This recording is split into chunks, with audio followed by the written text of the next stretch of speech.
الحمد للہ والصلاة والسلام علی رسول اللہ۔ بس اوقات عملی کفر انسان کو اسلام سے خارج بھی کر سکتا ہے۔ سوال کیا گیا ہے کہ ایسا ممکن ہے کہ بس اوقات عملی کفر انسان کو اسلام سے خارج کر دے؟ الجواب بعون اللہ سبحانہ و تعالی۔ عملی کفر انسان کو ملت اسلامیہ سے خارج کر دیتا ہے، مثلا غیر اللہ کو سجدہ کرنا اور غیر اللہ کے لیے جانور ذبح کرنا وغیرہ۔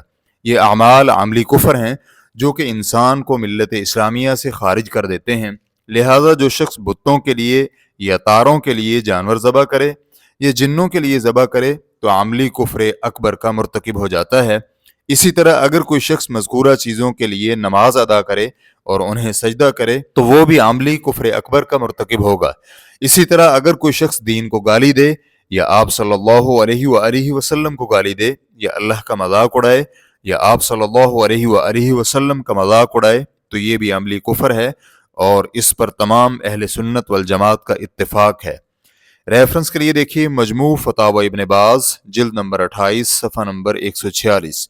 واللہ تعالی اعلم۔ اسلام کیو اے ریکارڈنگز مؤسسۃ الشیخ محمد صالح المنجد، المملکۃ العربیۃ السعودیہ، فتویٰ نمبر 126993۔ والسلام علیکم ورحمۃ اللہ وبرکاتہ۔